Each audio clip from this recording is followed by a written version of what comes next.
तो friend hello दोस्तों, मैं आज बुढ़ा बन रहा हूँ। वीडियो शूटिंग कर रहे हैं कॉमेडी का। सबका बाप मतलब तो हेलो दोस्तों, नमस्ते, प्रणाम, स्वागत है आप सभी का मेरे चैनल में। और देखिए आज हम आए थे कॉमेडी शूट करने, और जो कि बिक्कू राजा ऑफिशियल पर आने वाला है।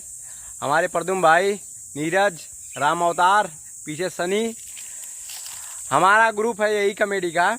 और शूट होने वाला है अभी कुछ आप लोगों को दिखाएंगे कैसे शूट करते हैं कॉमेडी। और आएगा इसी चैनल पे बहुत तगड़ा कॉमेडी शूट होने वाला है, शॉर्ट वीडियो रहेगा कॉमेडी वाला। और हमारे भाई साहब आप सभी से कुछ बात करेंगे बोला हो। और बिक्कू राजा ऑफिशियल पे सॉन्ग आने वाला है, जल्दी शूटिंग होने वाला है। और आप लोग प्यार दुलार बनाइए रहिए। और अपने में टूबक लगाइए तो फ्रेंड हेलो दोस्तों, मैं आज बुढ़ा बन रहा हूँ। वीडियो शूटिंग कर रहे हैं कॉमेडी का। सबका बाप मतलब कॉमेडी वीडियो बनाने जा रहे हैं में। तो कौन सा कॉमेडी है? कॉमेडी वीडियो है, कुछ भी हो सामने आएगा देखेंगे।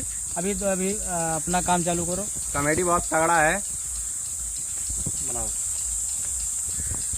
वाह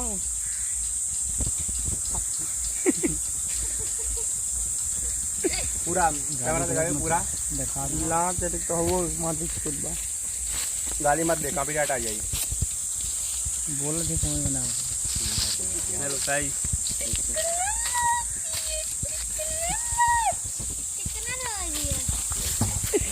मस्त लग रही काका को वीडियो जैसे बोल बाबू। टेक्नोलॉजी तो सभी भाइयों से अनुरोध है पंडाल में आने का कष्ट करें। भाई अच्छे से नहीं लगा है, साफ पेपर का पूरा ताम बुढ़ा लगा था नहीं हो भाई लोग। कमेंट में बताइए। आज देखिए हमारे सब फ्रेंड लोग इतना सब कॉमेडी बनाता। हेलो भाई हेलो भाई क्या था? हेलो गाइस, हमारे साथ ये क्या करता है इसका खुद नहीं पता, ये बताएंगे। ये नीरज क्या करता है? नीरज डांसर है भाई, नीरज डांस करता है, डांस वीडियो बनाता है। और सबसे ज्यादा रात में करता है। पक्का खाओगे? नाइट शो ज्यादा चलता है। देखो ये यहाँ पे पक्का पक गया है, छोटा है लेकिन बड़ा दिख रहा है। और वहाँ पे देख रहे हो कैमरामैन इधर है सामने। कैमरामैन क्या नाम है? राम अवतार विश्वकर्मा। उनके पर्दार माननीय प्रदुम के सब चाइल्ड रेडी रेडी